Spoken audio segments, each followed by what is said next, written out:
Okay, now this is real sunshine. It's early in the morning, so it's unimpeded by any humidity or anything like that.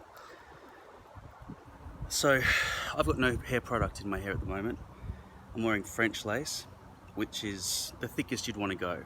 It's probably the cheapest of the three main hair base types, which is 0.03 millimeter poly, ultra thin skin, Swiss lace and French lace. This is the thickest and the cheapest and the easiest to just get delivered quickly. Although poly's pretty easy to get delivered these days. This French lace, because it's so thick, creates a bit of a lump when you transition from where you've attached it. Mine attached here. Might be hard to see. So if I run my hand from the back of my head to the front of my head, then I will feel a slight lump there. Going from there, it'll go conk, and then it'll continue. Running my fingers through my hair there, compared to running my fingers through my hair there, my fingers aren't intelligent enough or sensitive enough to feel the difference. Let's start with that. Now, the front hairline here, there is a lip which wants to peel back when the glue melts a bit. And if I pull back here, you can see that there is a problem. The glue is exposed at the front where it's not exact enough, even though when you do apply it, you try to get it exact, but then the hair just kind of, there's a little bit elastic and it pulls away over time. And there's a lip here as well, so if you run your hand along your forehead and back, even lightly, it already wants to catch, say like that.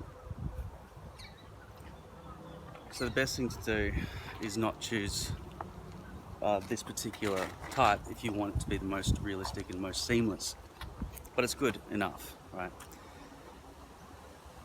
So, but the reason I'm moving to poly now, even though the hairs pull out and they're V-loops, you really can get a very seamless transition from skin, both on this end where you attach it and the front part where it runs into your forehead. And at night time, when you're just lying there and just sort of, you don't feel the need to play with the poly so much, whereas this stuff, you just kind of feel and notice it.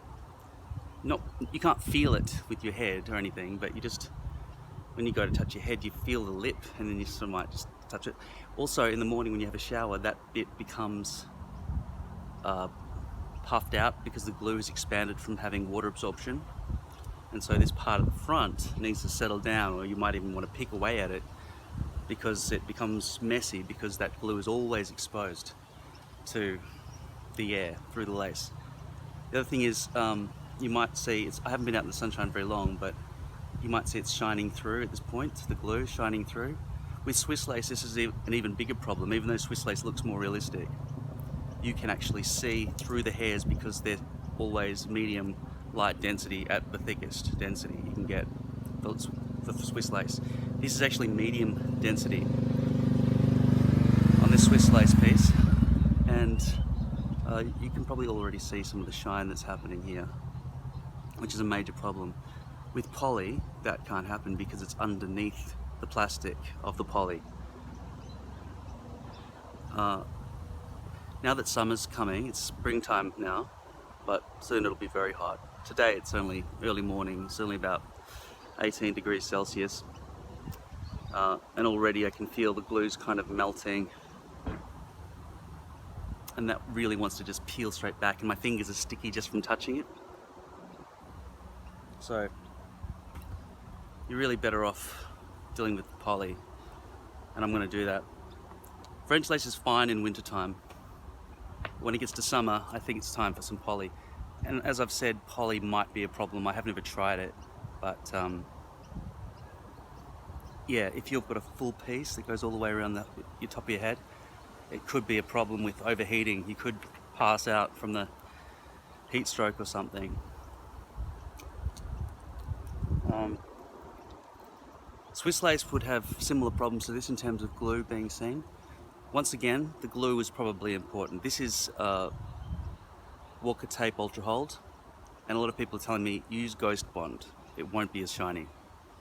But I found that Ghost Bond, when you sweat, it really just wants to peel off. And that whole 24 hours of waiting to put it on, I think you're gonna have to watch somebody else's video on how to apply Ghost Bond, because I've never been successful at it.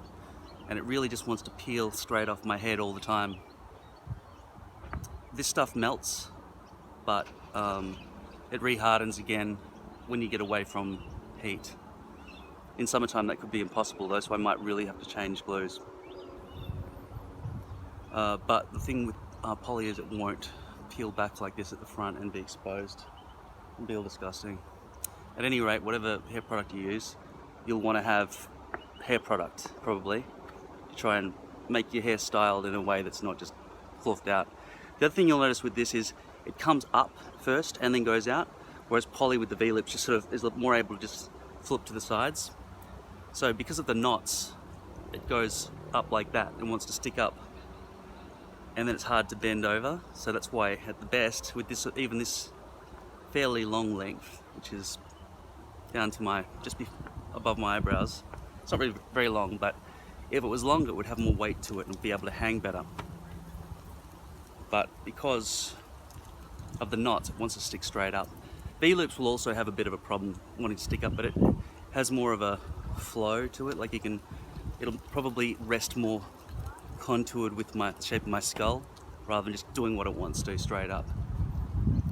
I mean, it is brushable, and with hair product you can make it stay, but in general I'd say poly would be more controllable in terms of the hairstyle, whereas this is just wanting to do what it wants to do because the knots are just really making it kind of rigid and wanting to stay up to attention.